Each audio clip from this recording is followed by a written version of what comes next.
So last Sunday, I was kind of watching that race, and then, of course, in the evening, they have the Coca-Cola 600 in Charlotte. I know there was one woman who tried to do both of those, and she started with all of those and had difficulty with them. But anyway, as I was flipping back and forth to that, kind of watching what happened, and particularly as this race finished, one thing occurred to me that you probably already know, is that every race car driver has to make a decision. Either they're going to see the other cars as opponents and they're going to work against them, or they're going to choose to work as if they're working together, and as they're working together, may the best person win. They're going to have to make a choice out of those two kinds of things. And what every professional driver always knows is that the second option is what is true. Defying all the rules that they had been taught and you have been taught, which is you're supposed to leave what? One car space for every how many miles? 10 miles. Despite all of that kind of learning, they have to push all of that aside. And they must have to completely trust those that they will be in close contact with. Not only the driver in front, but also all of the folks who are in the back and in the middle of the race, where it will be impossible to stop, but also they know that if they don't be in close contact with one another, they're never going to be able to win the race. Fascinating as it is, right? A car moves around the track at some 200 and some feet. Was the max last week? 239. It's about how quickly you were riding to church today. But as a car goes along, it actually splits the air, right? It splits the air underneath and it goes over. The air that goes over holds the car down, and it also is an advantage to those who are right behind them. Drafting becomes paramount, and close friends on the track are needed for every passing kind of attempt. They have to be there and to be able to be drawn by the people in front in order to be able to make the move to go around there. Cars will dip down, they will pass around, and if the car doesn't dip down and follow, the pass attempt may leave them back, and they may end up dropping all the way in the back.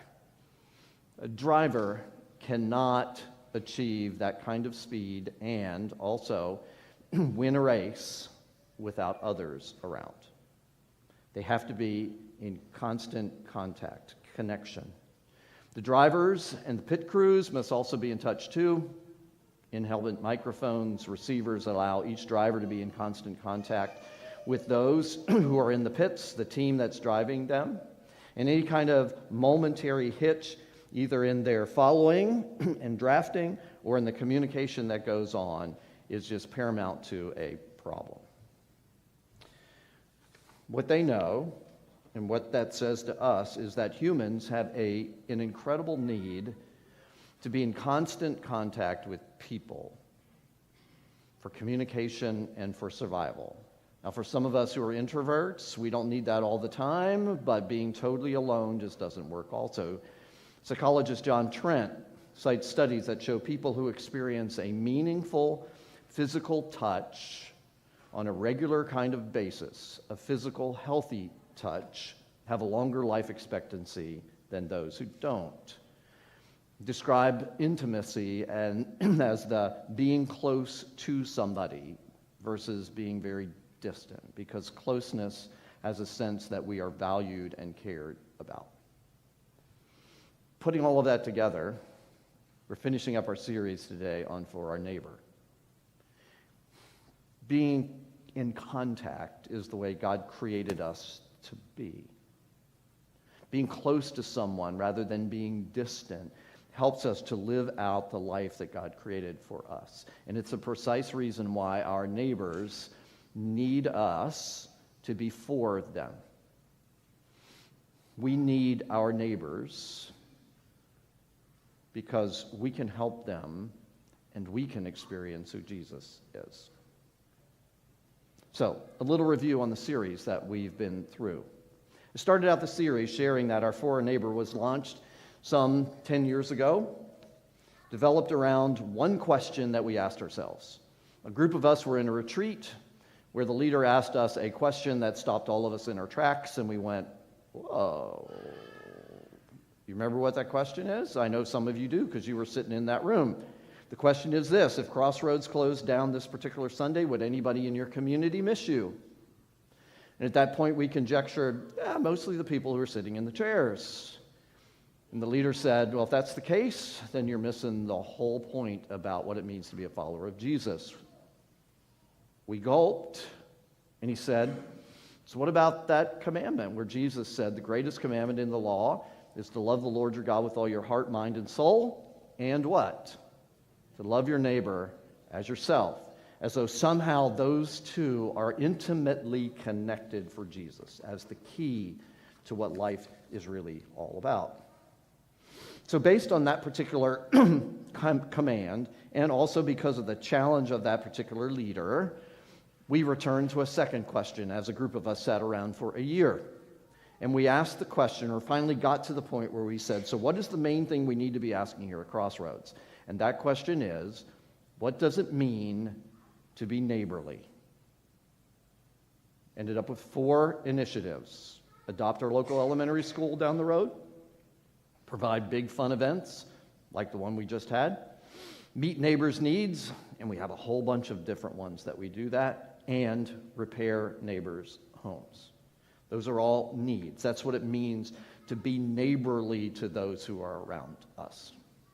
So 9 years into being neighborly, we've counted impacts, those opportunities that we've had face-to-face to be able to touch a life, and we're somewhere over like 100,000 impacts in those 9 years that we've been doing that. It helps us to know that, in fact, we are being proactive in doing what Jesus tells us. I asked a few weeks ago kind of a pressing question in light of what does it mean to be neighborly. I asked you the question, after all of this effort, time, organization, generosity, sweat, giving, all of that, would all of that been worth it? All of those 100,000 impacts that we've had. Would all of that be worth it if only one person came to know Jesus Christ who would join us in heaven one day? And you heartily responded, yes. I do believe that there are many, many more than just one, but to be able to be out there in order to be able to see a life change significantly and accept Jesus is why we do this. The next week we came here. If you were here, there were a bunch of orange caution traffic cones sitting around, representing people that are hard to love, people that that we encounter throughout life. And some people, after they encounter some people who are difficult, they kind of put a cone around them and they say, look, they're too hard to difficult. We're just going to avoid them. And we're called to see those cones and sometimes the holes that they dig for themselves in the midst of all of that. We talked that day about the commandment where Jesus said, this is my commandment, that you love one another as I have loved you. Talked about Jesus starting with a group of followers, child of God, which you become through faith in Jesus. You're under authority then. He's our master who calls us to do what we need to do. We don't call the shots anymore because he knows what we want and we've committed our lives to him. As he was sitting with his disciples that day and explaining what this commandment, he called it a new commandment to them, to be able to love their neighbors. They said, well, like how far do we have to do? I mean, like at what level do we have to do this? And Jesus said to them, and I'm sure there were lots of faces at that point who went, wow. He said, no greater love has no one than this, than what? That they lay down their life for a friend. And I'm sure their faces went, oh, that much? Yes. Lay down your life for your neighbor. You don't have to agree with them. You don't have to support them. You don't have to be in the same political party with them. But you can give them love. You can repair their houses. You can hand them food. You can have conversation with them. You can pray for their life. You can support their pets. And you can help remove some of those caution cones that people have put around certain people so that they know they are valued. Last week, we raised the question here and said, so if I'm supposed to lay my life down for others, what are the kinds of things that they deal with? And I refer to at least our Celebrate Recovery when I talked about one of the things that we always talk about, that people have hurts, habits, and hang-ups. And everybody knows what hurts are, and all of us have bad habits. But I talked last week about hang-ups, or those times when, because of those kinds of things, we start to have self-talk that puts us down, and we put ourselves and we separate ourselves and we say, I'm not valuable. I'm just not worthy. I'm just not good. I just not worthy of God's love. And our neighbors are saying those kinds of things to them because of their hurts and their habits that they're going through. And what we said is that it's important for us as a church to be interacting with people to help bring them the good news of Jesus, that indeed they are valuable, that they are loved, they are worthy because they were created by God and because they have the offer of being saved through Jesus. I was thinking this week, how beautiful it is to watch all of those kinds of things happen. So, when we're doing all of that service, we serve these people.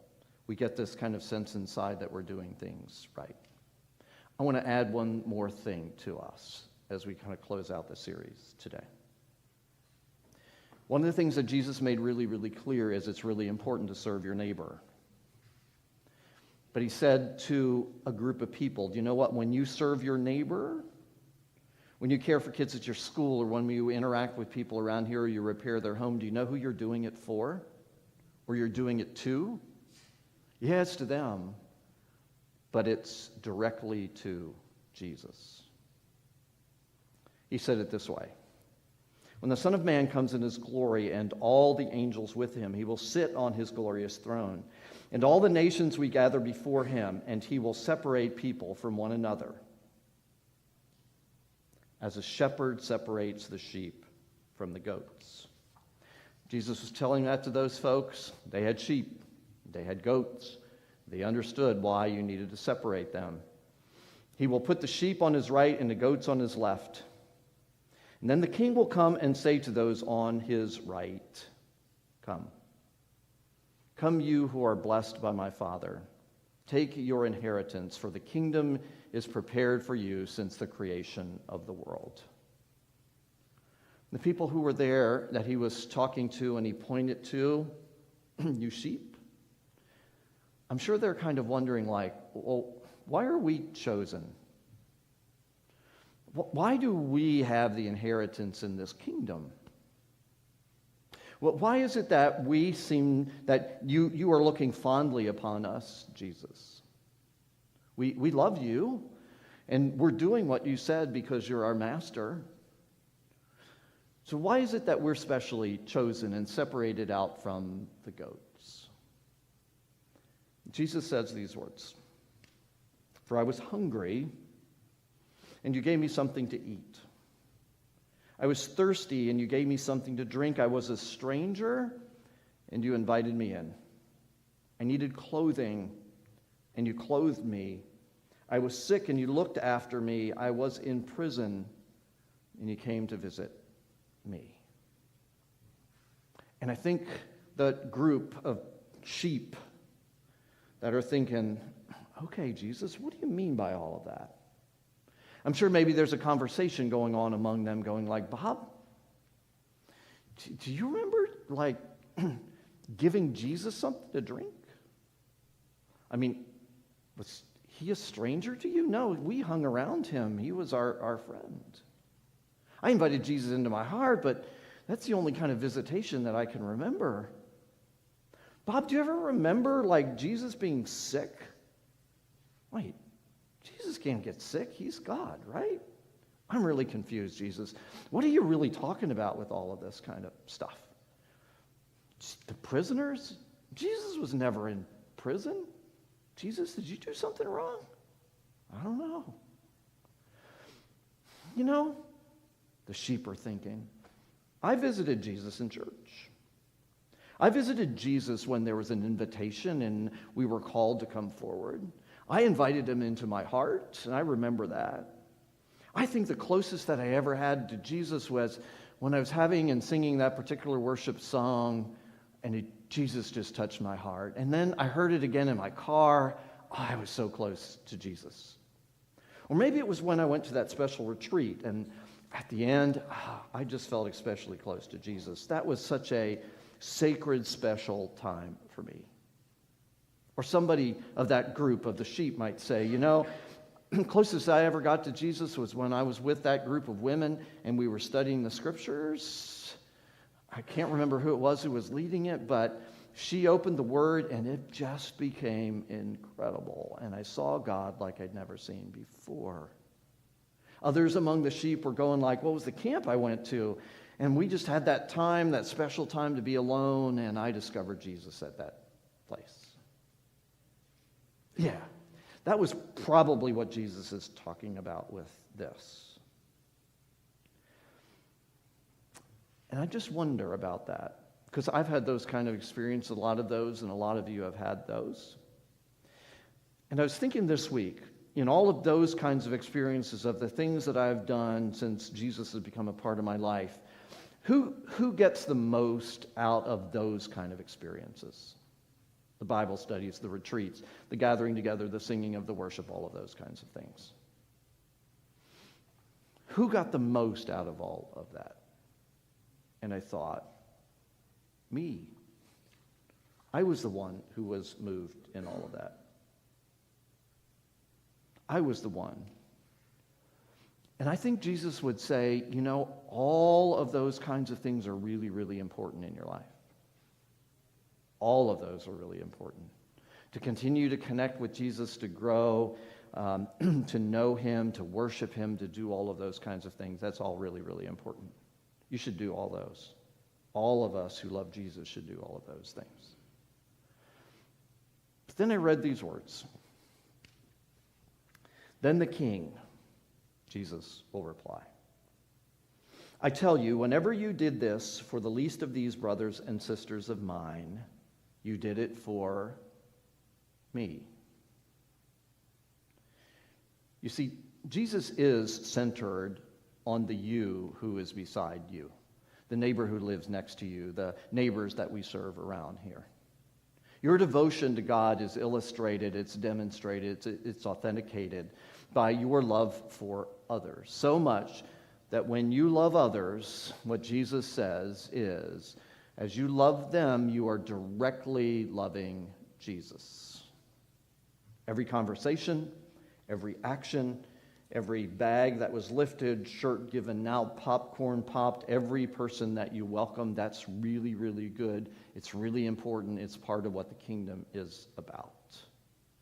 Because there you can know me and experience me and love me, and you will grow in relationship with me. But then he follows it up with these words. Truly I tell you, whatever you did not do for one of the least of these, you did not do for me. The sick, the prisoner, the hungry, the one who needed water. And then he must look at those who he has separated out of the goats and said to them, whenever you did not do for one of the least of these, you did not do it for me. Then you will go away to eternal punishment, but the righteous to eternal life. And I went, whoa. Like, we can do all of the good stuff of all the studying and all of those things, which is just really key and really important and should be a part of our life. But what is Jesus saying here? What does this particular passage say to all of us? What does it say to you? All of these things, sheep, are really, really important. But when I read this, it says, if you leave out this one component, this serving those who are sick in prison, those who are hungry, those who need water, the neighbors who are out there, unless you are regularly serving those kind of folks, you're missing out on the big, big, big part of what it means to follow Jesus. Not only do you miss out, I take the big gulp here when it says, then they will go away to eternal punishment, but the righteous to eternal life. It's somehow this component of making your heart and my heart always desirous of stepping up, not just thinking about, but stepping up and serving those under-resourced, needy, struggling people who are around us. All this other stuff, sheep, yes, do that. But if you miss this key component, you are actually missing directly seeing Jesus. Because that's what he says in here. Whenever you want to see Jesus, do you know what you should do? You should go serve. I grew up in a place where they told me, you need to read your Bible. Yes, you need to. You need to pray. You need to give. You need to do all those kinds of things. Yes. But what this passage is saying is unless you serve, you don't get to see Jesus. Because those are the ones where you're going to find him and see him. So how much do we really care about loving our neighbors who are in need? I watch a number of you here constantly serving. That's gotten on your mind. You're going today. You're being present in their lives. And you're going to get to see Jesus. And for any of us who say, somehow my heart's just not full, and I'm kind of missing out on Jesus. I just would like to have more of Jesus. You know what? You know where you can find him? Among the needy, among the poor. And when you go serve them and be the hands and feet of Jesus, that's where you're going to see him. And so I applaud this congregation to say that's what our focus is. That's what we're seeking to do, is to love our neighbor. But the gift that we get to do in the midst of that is what? We get to see Jesus face to face in those interactions. And that's beautiful. And so, I applaud all of you. We're out in the barn sweating, going places, serving constantly, caring for people, interacting. For those of you who are here or part of CrossRoads and that's not been something yet that you've stepped up to, I encourage you, please step up. Because you're going to get to see Jesus in a way that you're never going to get to see him before. Because this is what is true. Scripture's up here. Read it with me. Then Jesus says, truly I tell you, whatever you did for the one of the least of these brothers and sisters, you did it to me. So, we're going to share communion. Jesus is present here in this room with us today. It's the meal that he provided to his disciples so that whenever disciples, his followers, celebrate it together, they know he is present. And so we get to meet Jesus here. But as we do, what's on Jesus' heart is as we receive, he also wants us to what? Give. He wants us to go out and serve. He's nourishing us in order that we can nourish and nurture and provide for those around us. It's why on the night when he was betrayed, Jesus took bread. And he reminded his disciples not just that they were going to feel good about things, but that his body was going to be broken, that he was going to be serving all of humanity by his giving of his life, his serving others. And so he gave the bread to us and said, take and eat. This is my body, which is broken for you. And then what did he say? Do this. Not just think this. Do this. And remember me. He also took the cup when he had given thanks.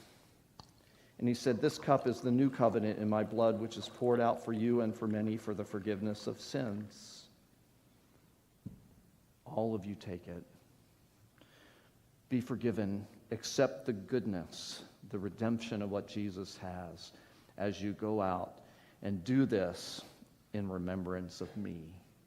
So we come today to receive this gift from Jesus, his presence here with us today, in order that we might be nourished and nurtured to go out and serve others. So this is his table that is before us. We invite you, if you love Jesus, want to be nourished by him, please come. This is his table.